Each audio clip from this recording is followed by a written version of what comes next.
Irresponsables. RCR presenta Aquí se habla libertad con Pedro Uruchurtu. Muy buenos días, bienvenidos a Aquí se habla libertad, un programa de Pedro Uruchurtu, hoy sin Pedro Uruchurtu, pero con quien les habla Santiago Romero. Antes de empezar este espacio, tenemos que recordar que en la dirección de la estación está Jaime Nestares, en la gerencia de producción está Willy Zarcaya, en la producción de este espacio están Catherine Manzano y Justo Navarro, y en los controles esta vez sí, José Gregorio González. Bien, tenemos hoy diferentes temas que hablar y tenemos un programa bastante interesante. Hablaremos sobre la crisis energética en Venezuela y a nivel global, y también hablaremos sobre la crisis de educación universitaria que existe hoy. Pero antes vamos a hacer un pequeño análisis de la realidad venezolana. Y es que el venezolano se pregunta, ¿y ahora qué? Yo no me voy a detener a hablar sobre lo que han hablado tantas personas y lo que se ha hablado en este espacio de Aquí se habla libertad durante muchos meses, y es la farsa electoral del 21 de noviembre. Yo no me voy a detener en algo que ya sabemos que va a pasar. La pregunta es, ¿y ahora qué hacemos? Porque si bien sabemos que el 21 de noviembre es una farsa, y si bien sabemos que eso va a terminar con el 22 de noviembre, el venezolano decaído, porque no participó con la venta del chavismo de ese mapa rojo, rojito, con alcaldías y gobernaciones repartidas, eso va a llevar a una desmovilización y a una desmotivación de los ciudadanos. Y es terrible pensar que en un entorno sin condiciones tú puedas vencer al chavismo. La negociación en México es un rotundo fracaso. Segunda vez que el chavismo patea la mesa porque le da la gana. Y no hay respuestas de parte de la oposición, más que decirles, por favor, vengan y vuelvan a sentarse con nosotros porque tenemos cosas importantes que discutir. El chavismo no quiere discutir nada con ustedes, entiéndanlo, ni con el país ni con nadie. El chavismo lo que quiere es imponer su narrativa, imponer su agenda e imponer sus condiciones. Si tú quieres contrarrestar esto, tienes que tener la suficiente fuerza para obligarlos a sentarse a que den otros términos. Pero como no hay fuerza para sentarlos hoy, aglutinarlos, y no existe esa coalición, porque la plataforma unitaria es un fracaso, bueno, hay que empezar aceptando eso para corregir el rumbo. ¿Ahora qué? Bueno, toca reconstruir la oposición y a las fuerzas democráticas de este país. Y la oposición se reconstruye teniendo unidad de objetivos, no unidad en una tarjeta unitaria para votar a un candidato u otro, porque esto no es un tema de candidatos, es un tema de condiciones que no existen. El último informe, dentro de 129 países estudiados, sobre además del sistema de justicia y Estado de Derecho a nivel global, Venezuela está en el último puesto. No hay Estado de Derecho, no hay garantías constitucionales, no hay leyes. Si internacionalmente organizaciones serias que se dedican a estos estudios dicen que Venezuela no tiene condiciones de Estado de Derecho, mucho menos habrá condiciones para votar libremente y con transparencia. Ya lo dice Borrell, al quien le jalan muchísimo. Ese Borrell, que es el vocero de Exteriores de la Unión Europea, dice, es que las elecciones en Venezuela no pueden ser como las de Suiza. De cajón que no pueden ser como las de Suiza, porque en Suiza hay una democracia y en Venezuela hay una dictadura. Y ni siquiera una dictadura, un estado criminal. Estamos viendo cómo en esta semana se han vendido una gran cantidad de bragas anaranjadas. Tenemos el caso de Alex Saab, ya declarando ante la justicia de los Estados Unidos. Y tenemos al general Hugo Carvajal en proceso de extradición desde España hasta Nueva York. Está también Claudia Fernández Guillén, que fue ex enfermera de Hugo Chávez y ex miembro de la tesorería y trabajó en el Fonden. Todos ellos, poco a poco, van a estar rindiendo cuentas ante la justicia. Y eso es lo que hay que celebrar. No como dicen algunos, que héroe o villano. Señor Torrealba, tenga un poquito de dignidad. Pasó de ser un luchador de los defensores de los desposeídos, de los pobres, y que se metía en los barrios a hablar de la realidad, a defender a un criminal que oprimió a esa gente en los barrios con algo llamado las cajas CLAP. Leche que no era leche, y granos con gorgojo. Se nota, señor Torrealba, que usted nunca abrió una caja Clap y nunca comió algo de eso. Yo sí. Y me ha tocado. En un momento difícil de mi vida. Y puedo decir que eso no es alimento. Entonces, que usted diga héroe o villano, o sea, eso lo determinará la justicia. Sea serio y póngase los pantalones y asuma una posición. Qué triste que hasta Eva Gollinger, que es una palangrista de la izquierda, que estuvo con Hugo Chávez y le avaló todo y creadora con unos cuantos más de ese término del socialismo del siglo XXI, pueda condenar a Alex Saab y usted no. Ese es el país donde vivimos. Imagínate que tenga más en común en este punto con Eva Gollinger que con alguien que dirigió la Mesa de la Unidad Democrática y que se arroga el triunfo electoral cuando fueron las parlamentarias de 2015. Señor Torrealba, ese triunfo no fue suyo, ese triunfo fue de los venezolanos. Y tenemos estas peleas inútiles, porque son peleas inútiles dentro de los partidos políticos, que llaman a la unidad. ¿Cómo tú vas a llamar a la unidad si en público y en privado todo el mundo sabe que se están cayendo a golpes? Tú no puedes llamar a la unidad y decir luego, es que es culpa del gobierno interino. El gobierno interino falleció el 30 de abril de 2019. Claro, Enrique Capriles, perfecto. Eso lo teníamos conocimiento desde hace tiempo. Tú falleciste en el año 2013 cuando no cobraste la elección que le ganaste a Nicolás Maduro. Pero todavía sigues. El problema es que en política, como bien dicen, no existen los muertos hasta que se mueren. El gobierno interino ha articulado cosas, como Enrique Capriles sigue haciéndolo. Y ese es el problema. Mientras sigamos teniendo a la cabeza a una gente que no rinde cuentas, a una gente que llama a la unidad y entre ellos se matan, y están más pendientes de unas candidaturas y de unos cargos que de darle la cara al país y buscar la libertad de Venezuela, nunca saldremos del chavismo. Y eso hay que tenerlo en cuenta, porque cualquier análisis parte siempre de la realidad, no de la ficción. Yo no puedo decir, es que si Enrique Capriles hubiese aceptado esa elección, hubiese pasado algo diferente. No lo sé, yo no puedo hablar sobre supuestos.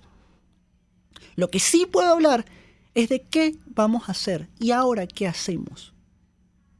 Y tenemos que prepararnos, articularnos, entender de una buena vez por todas que hay ciertos políticos que solo están pendientes de sus intereses. Que en algún momento gente honesta se desvió del camino, aceptaron dinero, aceptaron poder, por cualquiera que sean las razones, se quebraron. Pero hay que saber definir quiénes no se han quebrado, quiénes están hoy en esta ruta y quieren un futuro diferente para Venezuela y para los venezolanos. Eso es lo más importante del día de hoy. Y por eso tenemos que luchar y tenemos que entender que el 22 de noviembre va a ser un día duro anímicamente, porque el chavismo lo va a aprovechar. Pero después de eso, tenemos que reconstruirnos, levantar, quitarnos el polvo, quitarnos los lastres e ir de una buena vez a luchar por la libertad. Y esa es la realidad del país. Gente que está dispuesta a luchar y gente que está dispuesta a romper con 60 años de socialismo. Sí, Venezuela tiene 60 años de socialismo. Los 40 años de democracia, que fueron años muy productivos y muy exitosos, y eso no hay que negar los logros que hubo la democracia.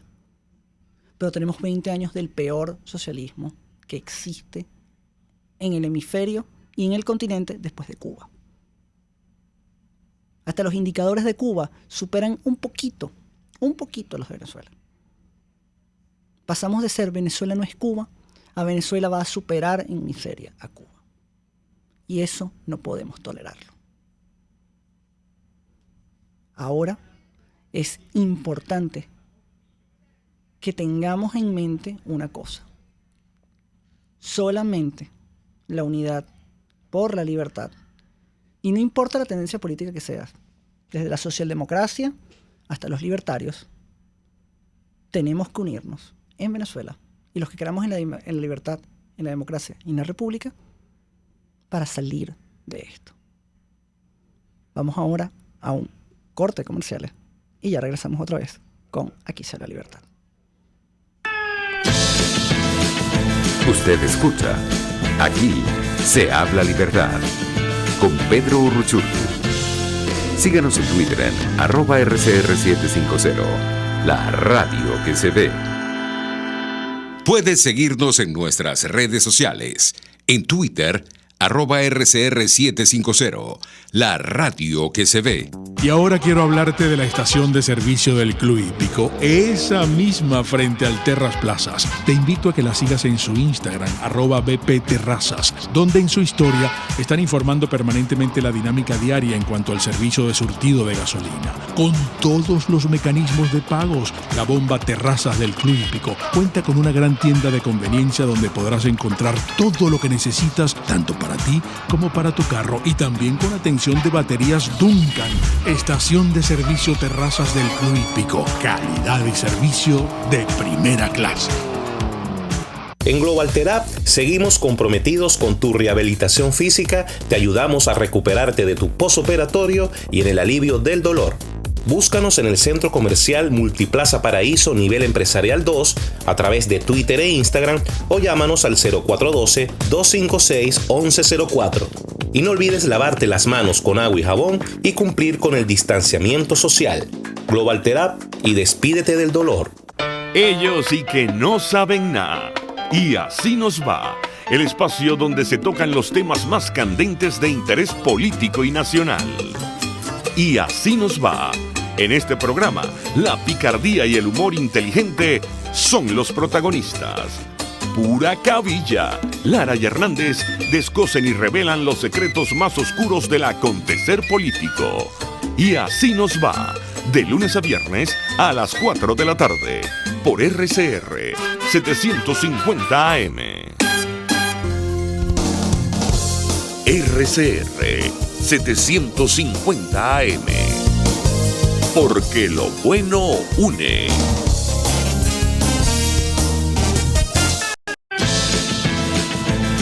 Les estamos presentando Aquí se habla libertad con Pedro Urruchurtu por rcr.tv, la radio que se ve. Y estamos de regreso en Aquí se habla libertad, nuevamente un espacio de Pedro Urruchurtu, pero hoy con Santiago Romero. Tenemos ya el primer invitado del día de hoy, tenemos a David Morán, consultor energético, gran amigo, editor del portal web La Patilla y sobre todo una persona que sabe mucho acerca del sistema energético venezolano y a nivel global. Muy buenos días, David. Hola, muy buenos días, Santiago, ¿qué tal? Saludos. Muy bien. Mira, David, quería empezar a hablar desde lo macro a lo micro. Existe una crisis hoy global con el tema de las energías. Estamos viendo que hay diferentes crisis alrededor del planeta. Tenemos un tema con China, que es un gran consumidor de energía en Asia, que parece que está construyendo más plantas para generar energía. Tenemos una crisis donde la factura de la luz en Europa, sobre todo en España, está disparada, costando hasta más de 200 euros el megavatio de energía. Tenemos Estados Unidos, que los precios de la gasolina y el diésel están disparados por los cielos. ¿A qué se debe todo este fenómeno? ¿Todo esto está entrelazado de alguna manera? Sí, cómo no. Mira, hay dos cosas. Vamos a ver primero el largo plazo, la mega tendencia, y luego la coyuntura. ¿Te parece? Perfecto. Ok, fíjate. En el largo plazo hay una tendencia que es irreversible, que es la electrificación de la demanda energética. El mundo consume cada vez más electricidad.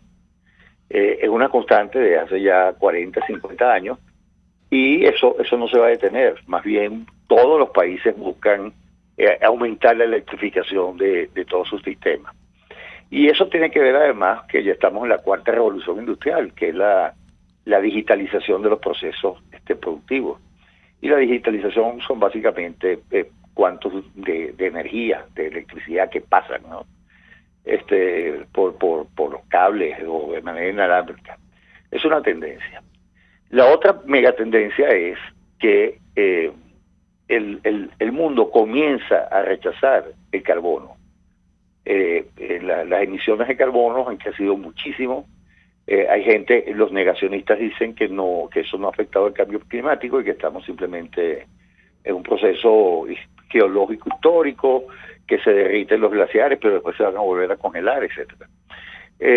Yo soy de los segundos, yo soy de los que sí cree que hay un impacto en el clima por la actividad industrial, por el uso de la forma como estamos generando electricidad, por la forma como hacemos la producción de alimentos, etcétera, y que bueno, el mundo está perdiendo capacidad de capturar, que básicamente son los procesos de fotosíntesis, que lo venía haciendo el planeta durante millones de años, que capturaba el CO2 que está en la atmósfera y liberaba oxígeno. O sea, los árboles están hechos de básicamente 95-96% de dióxido de carbono. Eso es lo de la materia prima de la... Ahora, David, en un proceso como el que tenemos hoy, donde obviamente existe el cambio climático, tiene tiene un impacto sobre la vida de los ciudadanos, también la gente que es muy pro de estas energías verdes y energías renovables, que todavía les hace falta desarrollar mucho mejor componentes de almacenamiento, etcétera. Ya se están hablando inclusive de la energía nuclear, en reactores que no son enfriados por agua, sino por otros elementos que se descomponen. De hecho, China está probando este tipo de reactores. ¿Por qué existe entonces una crisis actual, una crisis sobre todo, y que estén cerrando plantas nucleares tanto en España, en California, siendo una de las energías más seguras? Sí, bueno, la energía nuclear es una energía peligrosa, pero es segura. O sea, al final, hasta la gasolina es peligrosa, los gasoductos son peligrosos, pero para eso está la tecnología, para reducir al mínimo esos riesgos, ¿no? Lo que sí es claro es que si tú las emisiones que van a la atmósfera van cargadas de CO2, eso tienes que eliminarlo, ¿no? Fíjate, la pandemia aceleró varias cosas, ¿no? Y la llegada de Biden a la economía más grande del mundo, con un plan muy, muy agresivo de ir hacia la energías renovables, las nuevas renovables, porque eso siempre ha existido, el sol y el viento, que creó varios problemas. La pandemia contrajo, digamos, la demanda de crudo. Estos planes y esta exacerbación hacia lo verde movió el financiamiento hacia las energías renovables y dejó sin financiamiento a las energías fósiles. Y hoy, cuando arranca la demanda, bueno, los fósiles se han ido a las nubes porque no se expandió la capacidad de producción, es decir, los CAPEX. La industria petrolera mundial subinvirtió. Este año está en alrededor de los 320 mil millones de dólares de inversiones, cuando se requieren más de 500 mil millones de dólares. Es decir, el mundo desorganizadamente se ha ido hacia la parte de tratar de sustituir las energías fósiles. Lo ha hecho de manera desorganizada, y eso es lo que está creando este crunch, esta contracción ahorita, este descalce entre la demanda energética y la oferta energética en casi todo el planeta, ¿no? David, ¿crees que es un error entonces tener como meta haber fijado una fecha como el año 2030 o 2035 para la descarbonización? Bueno, en vez de desarrollar un plan un poco más coordinado para poder cambiar el sistema de energía que conlleva una producción masiva de CO2, a irlo descarbonizando paulatinamente en vez de hacerlo de manera tan abrupta. Sí, fíjate, lo que quiero que se entienda, lo que nos están oyendo, es que el mundo es totalmente asimétrico en cuanto a la energía, ¿no? Hay países que ya están muy adelantados en el proceso de descarbonización, y son países que pagan una electricidad muy cara, pero eso está dentro de ellos y tienen cómo pagarlo.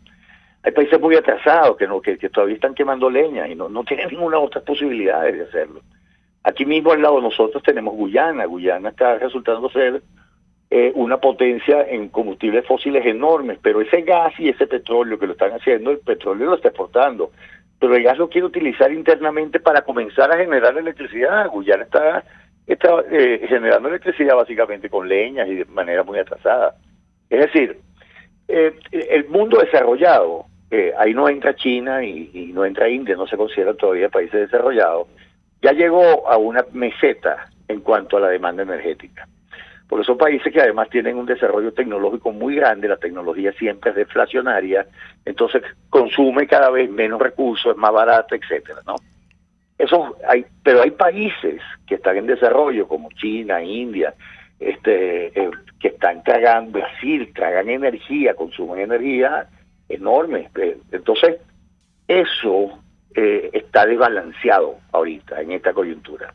Yo estoy seguro que va a haber un reordenamiento de estas cosas, una reinterpretación, se va a entender cuáles son los combustibles, por ejemplo, el gas de petróleo, que va a ser el gran testigo entre los fósiles y las energías absolutamente renovables. Y bueno, siempre están las expectativas del desarrollo de la fusión nuclear, que no es la fisión, que es la que crea el isótopo radioactivo, sino con la fusión nuclear, que bueno, vendría a ser una gran solución. Ese es el desarrollo tecnológico anhelado, porque te evitarías el uso de las baterías masivas, etcétera, como en la parte de generación y distribución eléctrica, para los vehículos eléctricos, aviones eléctricos, todo eso se va a seguir desarrollando y se van a crear nuevos vectores energéticos, por ejemplo el hidrógeno. Ahorita tú produces hidrógeno, pero se va a producir hidrógeno de manera verde, porque esos costos, los costos de generación eólica y los costos de generación solar, vienen bajando sostenidamente a lo largo del tiempo, a excepción de ahorita. Que ahorita todos esos productos se están haciendo caros. Entonces, y que se hagan caros significa que el principal afectado es el ciudadano. Y con esta conexión, David, sí, quiero ir a nuestra coyuntura país, porque si bien estamos hablando de una gran crisis que tiene sus orígenes, sus causas, por políticas un poco más violentas al tema verde, nosotros tenemos una gran crisis energética y pareciera que no hay una solución a ella. No, el socialismo Venezuela no tiene solución energética.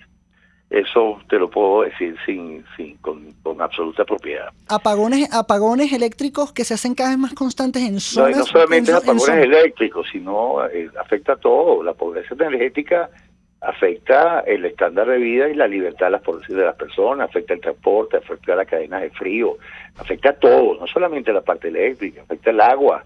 El agua tú lo tienes que bombear, afecta como tú cocinas, el gas. Es terrible, además afecta la generación de divisas, etcétera.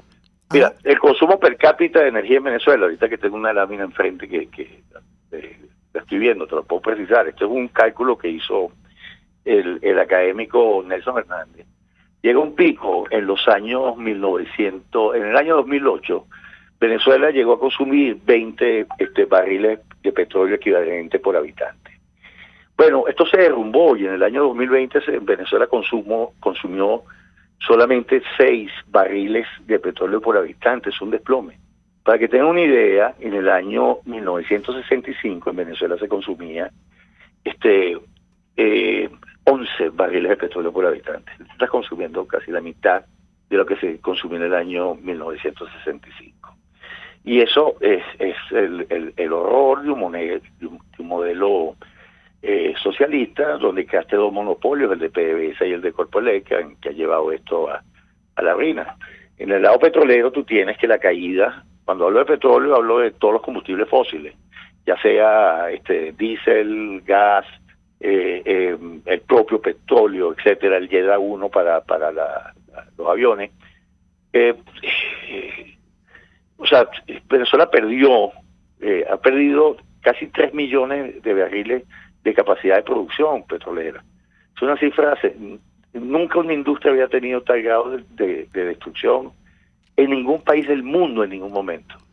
Y hablando de estos monopolios y de esta destrucción, David, hay gente que cree que el debate es meterle dinero a Corpoelec para hacerla viable, y la otra gente que cree que se puede rescatar PDVSA. Yo soy de la visión que PDVSA está quebrado y eso lo tienes que finiquitar, vender, destruir, pagarle la deuda que puedas, etcétera. Tú, mira, en 1976 yo escribí que era un error estatizar las industrias petroleras y había un furor. O sea, PDVSA está remuerta porque no tenía otro destino. El socialismo, el estatismo es así, o sea, no hay manera de que, y además si eres un socialista carnívoro como los de acá, bueno, te puedes imaginar lo que pasó. Eso no tiene ningún sentido, no hay ninguna posibilidad de recuperar ese pasado si tú no privatizas eso, porque además Venezuela tiene una deuda de 155 mil millones de dólares de deuda externa. No tiene recursos para eso, no hay renta fiscal futura para tú poder manejar eso. Y por el lado eléctrico es igual. Y además, en el lado eléctrico sí se ha dado una revolución. En el lado petrolero será que la gente ya no quiere el carbono. Pero en el lado eléctrico se ha dado una revolución, que ya no hay los monopolios de generación, transmisión y distribución eléctrica, que era de una sola vía, ¿no? Ahorita son las redes de generación descentralizada. Tú puedes tener un pequeño parque solar que te conectas y actúas en ambos sentidos, lo que se llama la red eléctrica inteligente. Es decir, tú vendes o das o rebajas de tu factura lo que tú puedas estar consumiendo de las redes integradas, pero sacas y metes a las redes integradas. Entonces, eso es toda una revolución que se está dando, y eso lo permiten las nuevas eólicas, pues, las nuevas solares. Entonces, hay muchas formas de que ahora tú puedas generar a bajo costo electricidad de manera descentralizada. No tienes que depender de un lago Guri que te queda a 800 a 900 kilómetros de distancia. Y ya ahorita ya tú estás cargando celulares de manera inalámbrica. El mundo de la electricidad está en una plena revolución. Entonces, en el caso venezolano, es que ni siquiera va a haber posibilidad de tratar de desenterrar un muerto. Es que no va a haber otra opción que simplemente dar el salto hacia estas nuevas formas de electrificar a los países. Y el país con mayores reservas petroleras del planeta va a ser el país con mayores reservas petroleras no explotadas. Venezuela no tiene las mayores reservas petroleras del planeta, eso es una equivocación. Eso lo refleja, eso según los datos oficiales. Eso se recalcula cada cierto tiempo, y lo hace una empresa noruega de investigación petrolera, según la metodología del Instituto de Ingenieros Petroleros. Y aplica a todo el mundo. Y Venezuela tiene mucho petróleo, pero el petróleo de Venezuela, ellos no lo llaman reservas comprobadas, sino reservas recuperables, es como lo llaman, porque tiene que ver el factor económico para eso. Entonces lo recalculan cada 2 años, según la dinámica del momento de los mercados, y Venezuela está en el puesto 12 o 14 en la reserva petrolera. Las mayores están en Estados Unidos. Esa es la realidad. Ahora, todos esos recursos, sean pocos, sean muchos, posiblemente se queden varados en 20, 30 años. Por eso hay que abrir muy rápidamente, tal como lo hizo Guyana, para poder tener esta ventana de oportunidad que son los próximos 20, 30 años. Venezuela pudiera suplirle gas a Trinidad y Tobago, suplirle gas a Colombia, que va a tener déficit de gas, poder gasificar el país, eso por tubería, poder generar hidrógeno verde, tiene muchos lugares donde hacerlo, poder energizar data centers a nivel mundial con energía totalmente verde como que se genera que genera el Caroní. Es decir, Venezuela tiene un enorme potencial en lo que le queda de fósiles, pero tiene un potencial enorme también en renovables. Este mismo ingeniero, Nelson Hernández, ha calculado el potencial hoy de Venezuela en barriles equivalentes de petróleo a 9 millones de barriles equivalentes de petróleo por día. Es una cantidad de energía sencillamente insólitamente alta. Y es el dilema que vive el país. El país está primero en inseguridad energética terrible. Venezuela tiene instalado 36.000 megavatios nominales, pues para decirlo así, para generación eléctrica, entre las termos, el ciclo combinados y las hidroeléctricas, y un poquitico de eólica que montaron por ahí. Bueno, hoy solamente tenemos disponibles 10.000 megavatios. Es una demanda que ha sido destruida, pero que se ubica en unos 11.200 megavatios. Es decir, en Venezuela se racionan todos los días, teniendo los envases full, teniendo todo. Por el saqueo socialista, esas plantas, etcétera, estamos racionando unos 1.200 megavatios por día, todos los días. Esto es una situación terrible, y además con una altísima dependencia de una línea de transmisión de 760 kV que es la que sale del Gurí hacia el centro del país. Entonces, tú tienes al estado Zulia en una pobreza energética y una inseguridad energética enorme. Entonces perdiste la capacidad de potencial petroquímico que tenías allá, etcétera. Tú tienes el campo Perla en el Golfo de Venezuela, que tiene una enorme cantidad de gas, que eso lo pudieras inclusive llevar todo ese gas para las petroquímicas del Tablazo, energizar las plantas eléctricas, las termoeléctricas del Zulia y exportar para Colombia, porque el gasoducto Sucre, exportar gas para Colombia, y ni siquiera llegas a un acuerdo con los que tienen los socios allá, que es la ENI y la Repsol.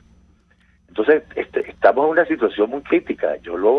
Cada cierto tiempo se lo recuerdo a la gente, porque en cualquier momento va a venir aquí un apagón de 2 y 3 días, como ya lo sufrimos una vez, y constantemente se están viviendo en muchas zonas de Venezuela apagones de 8 o 10 horas, que hoy en el mundo moderno, un apagón que supere las 3 horas, se supone que se considera que es un apagón catastrófico. Bueno, aquí hay personas que sufren racionamientos, apagones de 10, 12, 14, 16 horas con una frecuencia que es semanal. Bueno, David, muchísimas gracias. Nos hemos quedado cortos con esta entrevista y gracias por estos datos, porque esto nos pone en contexto que hay mucho trabajo que hacer en el sector energético y sobre todo que hay que estar pendientes, porque mientras siga el socialismo en Venezuela seguirá habiendo inseguridad energética, inseguridad legal, inseguridad física, la principal reforma que tenemos que hacer es salir del chavismo para poder aprovechar esos 20, 30 años que tenemos para ponernos a la par energética a nivel global. Muchísimas gracias, David Morán. Gracias a ti, Santiago. Chao. Ahora vamos a un corte de comerciales y ya regresamos en Aquí se habla libertad. Usted escucha Aquí se habla libertad con Pedro Urruchurtu. Síganos en Twitter en @RCR750, la radio que se ve. Sintonícenos a través de Periscope, @RCR750, la radio que se ve. Voz de América. Información precisa, completa, veraz, objetiva e independiente. Directo a tu pantalla. De lunes a viernes a las 2 de la tarde por RCR 750. Informe RCR presenta titulares. 463,000 dosis de la vacuna Sputnik V llegaron hoy a Venezuela para el programa de vacunación del país, reza el mensaje publicado en redes sociales. El Instituto Nacional de Meteorología e Hidrología informó que para este jueves se esperan lluvias en gran parte del país. Venezuela registró 1.254 nuevos contagios y 15 fallecidos por COVID-19, así lo informó vía Twitter el ministro de Comunicación chavista Freddy Ñáñez. Más allá de nuestras fronteras, las autoridades de Moscú detallaron este jueves que cerraron nuevamente las escuelas y restaurantes debido al aumento por casos de COVID-19. Talibanes afirmaron este jueves que han detenido a unos 250 miembros del grupo yihadista del Estado Islámico en un mes, tras comenzar una operación para acabar con la formación terrorista en Afganistán. Y en los deportes, el delantero venezolano Eric Ramírez debutó ayer en la UEFA Champions League con el Dinamo de Kiev ante el Barcelona en el Camp Nou. Hasta aquí los titulares de esta hora, les informó Helen Machado. Sigan con la programación de su RCR.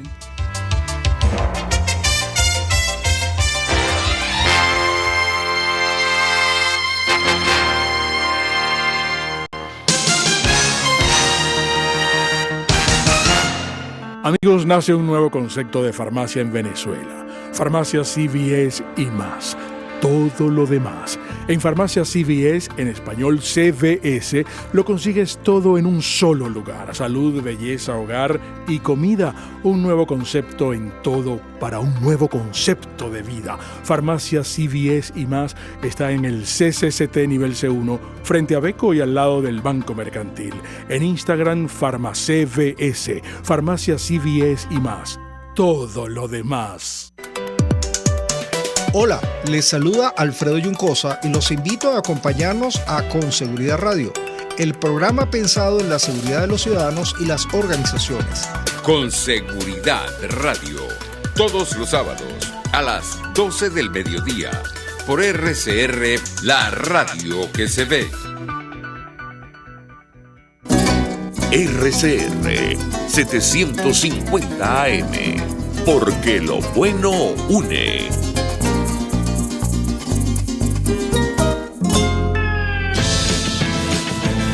Les estamos presentando Aquí se habla libertad con Pedro Urruchurtu por rcr.tv, la radio que se ve. Y estamos de regreso en Aquí se habla libertad, un programa de Pedro Urruchurtu. Hoy con quien les habla Santiago Romero. Vamos a nuestro segundo invitado del día de hoy. Tenemos a Carlos Fernández. Él es el coordinador nacional juvenil de 20 Venezuela. Es abogado, egresado de la Universidad Central de Venezuela. Y Carlos, ayer hiciste una denuncia bastante fuerte sobre la nueva designación como ministro o ministra de Educación Universitaria de Tibisay Lucena. ¿A qué se debe este cambio tan repentino con la inclusión de Tibisay, que era un actor que creíamos que estaba desaparecido en la política? Sí, bueno, en principio gracias por la invitación, Santiago, increíble este espacio. Y una acotación es que me gradué en diciembre, todavía no, cuasi abogado. Todavía. Todavía no. Mira, no, de verdad que bastante preocupados con esta nueva designación del régimen en contra de la universidad, porque además sabemos que esto ha sido un ataque sistemático en contra de la universidad venezolana, en contra de la educación, porque ven como enemigo la academia, no la ven como lo que lo vemos nosotros, como un nivel de progreso y además de salir adelante, sino que la ven como su enemigo porque no les conviene que la gente se prepare y se gradúe de la universidad. Ahora bien, vienen ahora con la nueva designación de Tibisay Lucena. Nosotros sabemos muy bien quién es Tibisay Lucena. El venezolano sabe muy bien porque ella fue protagonista de la destrucción de la democracia de Venezuela. Ahora pretende terminar de consumar el desastre y la destrucción de la universidad, porque la universidad venezolana, y es algo muy duro lo que estamos viendo hoy, pero la universidad venezolana es un sector que está destruido. O sea, nosotros hoy, Nicolás Maduro salía diciendo en estos días que el 25 de octubre comenzaban las clases presenciales y le preguntábamos que en qué universidades, en qué escuelas o en qué liceos, en qué colegios. No sabemos que no hay razones no hay condiciones para volver a la educación presencial. Ahora bien, Tibisay Lucena pretende terminar de destruir la universidad, y esto es un plan de ellos, es un plan, esto es una línea de tiempo que ellos vienen ejecutando desde hace bastante tiempo, el tema de la destrucción total de la universidad y el control de ella. Y lamentablemente hay ciertas autoridades universitarias que lamentablemente, y quedará así recordado en la historia, le están haciendo el juego al régimen. Lo vemos hoy en la Universidad Central de Venezuela, donde por arreglarnos unas canchas o pintarnos unas canchas y ponerle unas lucecitas. Y ponernos unas luces LED que se ve bien bonita, verdad que no te voy a decir que no, pero al final, ¿cuál es el costo de eso, Santiago? ¿Cuál es el costo de que nos estén arreglando la universidad? ¿Cuál es el costo de que nos estén pintando la fachada? El costo es que nos las quieren quitar, que nos las están quitando, que hoy dentro de la universidad se están paseando. ¿Cuándo habíamos visto, cuándo íbamos a pensar que unos criminales, que este régimen iba a estar paseándose por la universidad así? Si no hubiésemos estado allí en clases presenciales, si no hubiésemos estado allí como siempre hemos estado, estos tipos no se hubiesen metido de tal manera en la universidad. Ahora, Carlos, ya que hablas de un tema importante, ¿dónde están los estudiantes? ¿Dónde están los jóvenes? Porque yo sé que existen unos que están pendientes de la universidad, están pendientes de sobrevivir, porque también el joven venezolano hoy está pendiente de sobrevivir, emprender, pero yo veo muchos que están pendientes de una comparsa electoral y están dejando pasar por debajo de la mesa este evento de cómo se están apropiando de la universidad. Sí. Entonces, ¿dónde están esos jóvenes y qué le dices tú a esos jóvenes que son compañeros tuyos? Sí, mire, Santiago, lamentablemente hemos tenido una gran parte de la dirigencia estudiantil que se está prestando para una farsa electoral que de noviembre, y mientras se prestan para esa farsa nos están quitando la universidad. Yo ayer iba a la universidad a hacer un recorrido por las escuelas que estos tipos supuestamente están arreglando, y no había presencia estudiantil allí. No te voy a decir que todavía quedan dirigentes estudiantiles y estudiantes que siguen pendientes de su universidad, pero es mucha la población de dirigentes que hoy se está prestando por una farsa. Mientras le quitan su universidad, mientras ellos hablan de recuperar espacios, pierden otros. Mientras ellos hablan de que hay que ocupar los espacios de las concejalías, de las alcaldías, de las gobernaciones, nos están quitando la universidad y nos las están quitando en nuestras narices. Mientras nos las quitan, están pendientes de una farsa electoral, mientras a nosotros nos queda el recinto universitario, nuestro pulmón, nuestro corazón, Nos los quitan, muchos están haciéndose la vista gorda porque lamentablemente tienen que vender esa falsa normalidad que al final nos está acabando. Qué triste de verdad escuchar eso. Y sobre las otras universidades, porque sí, a veces uno se queda también muy en lo local, el caraqueño se queda mucho en la UCB, inclusive el venezolano se queda como la UCB porque es como la universidad más grande.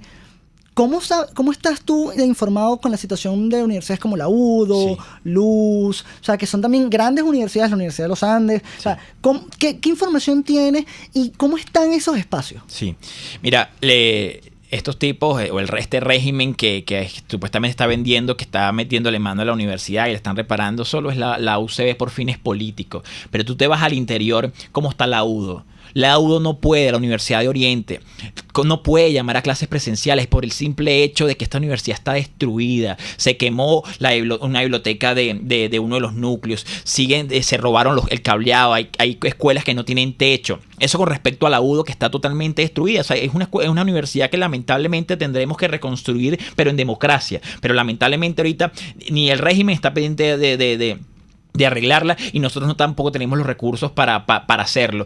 Eso con respecto a la UDO. La Universidad de los Andes hasta hace unos 4 días se quemó gran parte del núcleo de la universidad, algo muy triste porque es ver a pasó también en la UCB que se quemó una de nuestras escuelas, se está incendiando la universidad, se incendia, le roban el cableado, le roban el techo, o sea, es muy duro lo que está viviendo hoy la universidad. Y la pregunta, Santiago, que no me has hecho, pero me la hago yo mismo, y es que ¿qué pasa con los estudiantes? O sea, ¿qué pasa con esos que apostaban a seguir formándose? ¿Dónde están?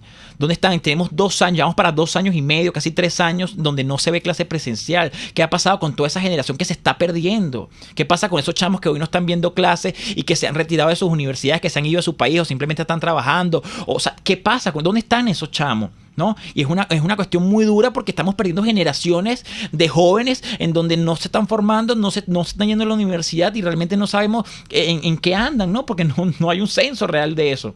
Entonces, Carlos, además que tenemos un país que está destruido, una juventud que está desmotivada, porque sí, eso hay que decirlo, o sea, ser joven en Venezuela es complicado, y te pongo un ejemplo.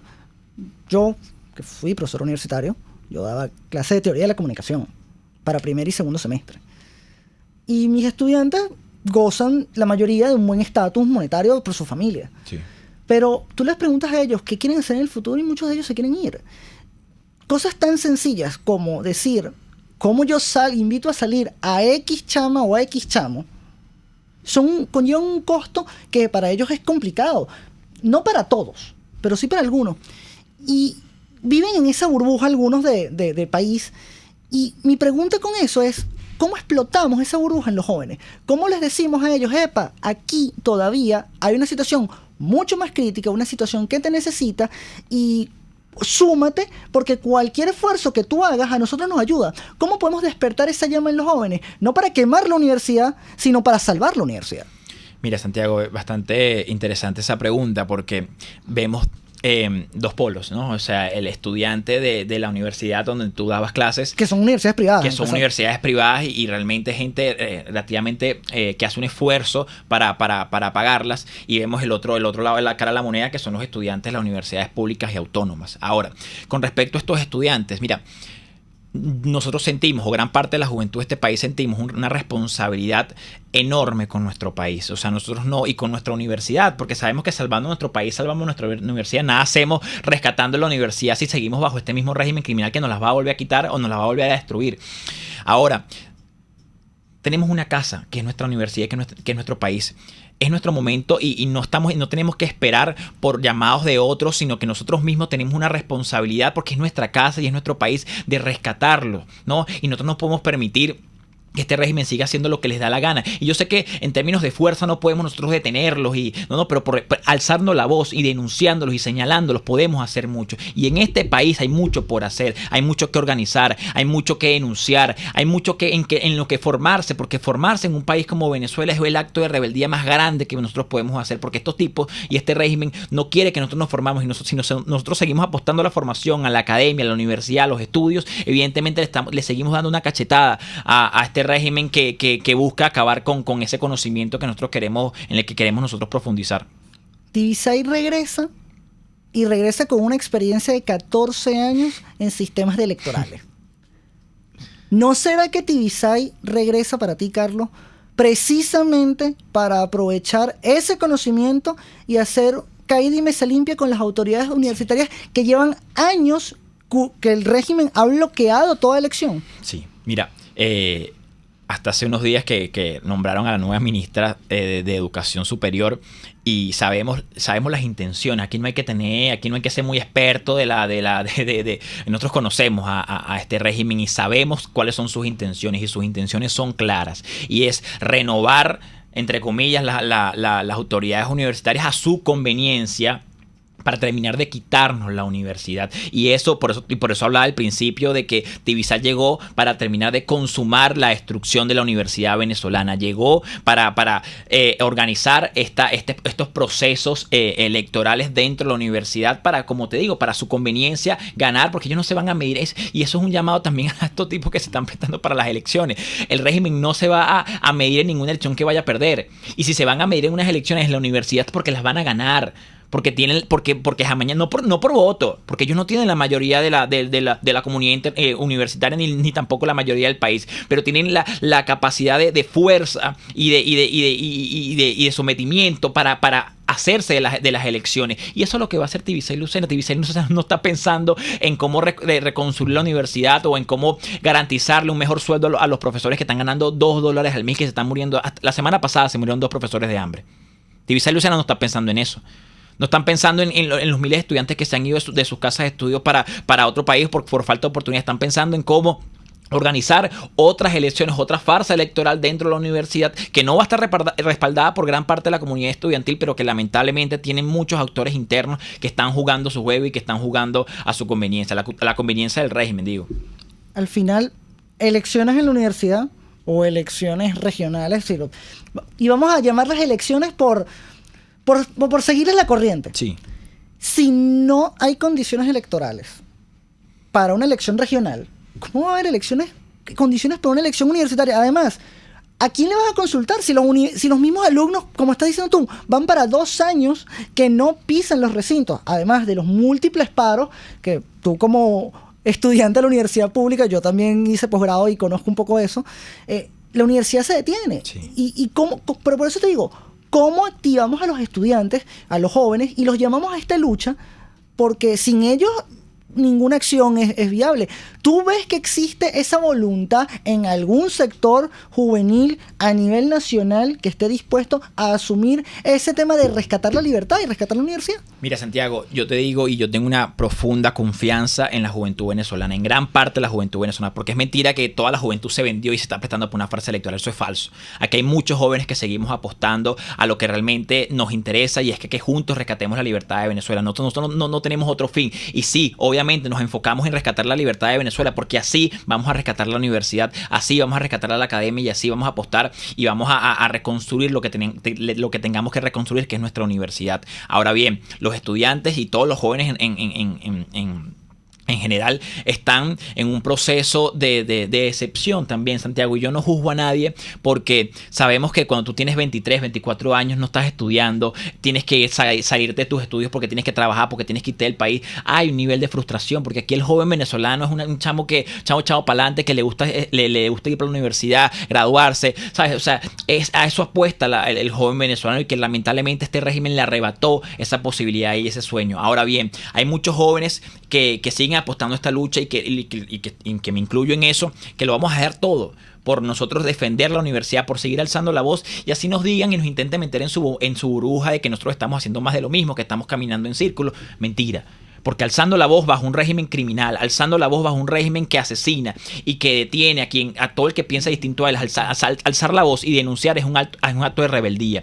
Y defender la universidad en medio de tanto desastre y de tanto colaboracionismo dentro de la universidad, que están apostando al bien de ellos, a la complacencia y a arrodillarse frente al régimen, con los estudiantes y con los jóvenes venezolanos se van a volver a quedar con las ganas de arrodillarnos y de vernos a su servicio. Porque los estudiantes, mira, si tenemos que que ver lamentablemente la destrucción de nuestra universidad y con mucha responsabilidad voy a decir esto, pero lo vamos a hacer con dignidad y lo vamos a hacer viéndolos a los ojos y lo vamos a hacer atrincherándonos en nuestros arcos de nuestras universidades, no solo de la UCB sino de todas las universidades, porque si hay algo que estos tipos nunca van a lograr es ver arrodillados y romper y quebrar la voluntad del joven venezolano, que es inquebrantable además, porque nosotros nos identificamos como el sostén moral de Venezuela y estos tipos no van a quebrar un sentimiento y un amor por nuestra universidad, porque mientras a ellos los mueve el odio por el país, los mueve el odio por la universidad, a nosotros nos mueve el amor por la academia, el amor por la universidad y el amor por nuestro país. Es que a veces eso suena muy bonito y yo soy un poco más realista, yo soy un poco más crudo. Yo sí veo estudiantes arrodillados. Sí, claro, yo sí veo estudiantes quebrados. Por supuesto. Es más, veo juventudes de partidos políticos que sencillamente han preferido unas candidaturas inclusive a defender los espacios en la universidad. Esos mismos que, por cierto, y tú recorriste parte del país con ellos con lo de la llamada Ruta por Venezuela. Sí. O sea, ¿en qué quedó esa Ruta por Venezuela que hablaba precisamente de defender la libertad y organizar a la gente y decirle que no a la farsa de noviembre para terminar ahora haciendo todo lo contrario? Sí. ¿No crees que es un poco hipócrita de esos jóvenes? Mira, Santiago, lamentablemente los intereses partidistas y los intereses personales se vuelven a poner por encima de los intereses del país. Y me da mucho dolor porque compartí espacios y compartí lucha con muchos de esos jóvenes que hoy se están prestando para esta farsa. Y a mí me llena de mucha tristeza porque están entregando una lucha de mucho tiempo, chamos que lucharon igual al lado mío, que se formaron al lado mío y que defendimos nuestra universidad y nuestro arco de Tamanaco en la Universidad Central y en las universidades del país. Y ahora se ven arrodillados porque están arrodillados, así intenten, porque como te decía antes, mientras ellos están hablando de que están recuperando espacios, que hay que recuperarlo, que hay que ocuparlo, nos están quitando uno. Entonces entregar uno para recuperar a otro. O sea, ¿qué es esto?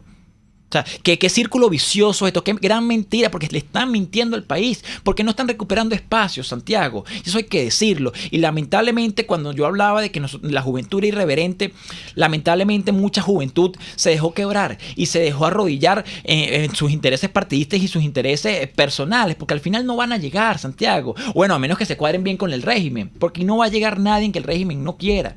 Aquí no se va a hacer nada en términos de elecciones, nada que el régimen no quiera. Y nosotros... Eso sí, el país tiene que estar muy claro de eso, que aquí hay una juventud que no se va a arrodillar y que no pretende poner... Nosotros también queremos aspirar, Santiago. Nosotros también queremos ser concejales, queremos ser alcaldes, queremos ser gobernadores, diputados. Obviamente nosotros queremos ser gobierno. Pero una vez nosotros rescatemos la libertad de Venezuela, una vez podamos de darle justicia a Venezuela, no injusticia, no impunidad, justicia. Y una vez nosotros logremos la justicia en Venezuela, logremos la libertad en Venezuela, podremos pensar en nuestros intereses personales que les sirvan al país y a la juventud venezolana. Yo comenté aquí hace un tiempo, hace como unos 2-3 programas, yo tengo un amigo que salió flamantemente, de voluntad popular, a defender a su amigo candidato aquí en Caracas. Después de que pasó 4 meses hablando de la farsa electoral. Y yo le decía que era un hipócrita y él decía que yo lo hacía por quedar bien con mis seguidores. O sea, como si yo tuviese muchos seguidores o fuese una persona muy importante. A veces creo que yo me subestimo. Te elevan la vara y uno no lo sabe. No, por eso. O sea, parece que a uno lo escuchan más de lo que uno pareciera. Pero a mí lo que me preocupa es que ellos aspiran a hacer un relevo generacional que no va a llegar. Que al final tú ves las candidaturas importantes, las tienen los mismos de siempre. Entonces, para ir cerrando, Carlos, ¿cuál es tu mensaje para todos los que nos están escuchando y sobre todo para la juventud venezolana? ¿Qué tienes que decirles tú hoy a esos jóvenes que pueden estar escuchándote? Mira, el mensaje que hemos mantenido desde hace bastante tiempo, Santiago, y es que hay un país que espera por nosotros, hay un país que sigue esperando respuestas de la juventud venezolana. Y yo creo que hay muchas personas allá afuera que esperan que su juventud no se rinda. A veces muchos abuelos y muchas personas mayores y la gente en general en la calle nos dicen, por favor, no se rindan. Nosotros luchamos muchísimo y lamentablemente no lo hemos logrado. En ustedes está nuestra energía también. Y traicionar a nuestra gente no va a valer la pena. Mira, les puedo asegurar que no va a valer la pena prestarse para una farsa electoral, no va a valer la pena ningún cargo de mentira y un cascarón vacío cuando seguimos siendo secuestrados, cuando seguimos siendo perseguidos por este régimen. No hay elecciones de concejales a las que participar, muchachos. No hay elecciones de concejales que participar cuando sabemos que estos tipos lanzan a concejales el piso 10 de un edificio. Ustedes lo saben. Y es algo que no podemos tapar el sol con un dedo. Entonces, el llamado es a que no nos prestemos para esto y no caigamos en este juego. Hay muchos jóvenes, y voy a centrarme en ellos, que no se prestaron para esto. No se desilusionen. A veces estos tipos juegan y esta es una guerra también mental, psicológica, y que te atacan también el corazón y te desmoralizan. Ahora, nosotros tenemos que darle la vuelta a eso y defendernos, alzar la voz, denunciar lo que realmente está sucediendo en este país y apostar a la libertad y a la justicia, ya que juntos todos, la sociedad civil, nosotros como estudiantes, como jóvenes, que seguimos adelante y seguimos echándole pichón a esto, a que juntos rescatemos la libertad de Venezuela. Muchísimas gracias. Este fue Carlos Fernández, coordinador nacional juvenil de 20 Venezuela, futuro abogado, me corrigió, futuro abogado. En sí. Diciembre, si Dios quiere. Claro que sí, que eso es un logro, eso es parte de esta lucha, profesionalizarse, combatir. Y recuerden bien que Venezuela necesita un cambio, que el cambio empieza por nosotros. Y que pase lo que pase, recuerden quiénes son los que están luchando por la libertad y quiénes no se están doblegando ante las pretensiones del régimen. Esto fue todo por hoy en Aquí se habla libertad, un programa de Pedro Uruchurtu, hoy con Santiago Romero. RCR presentó Aquí se habla libertad con Pedro Uruchurtu.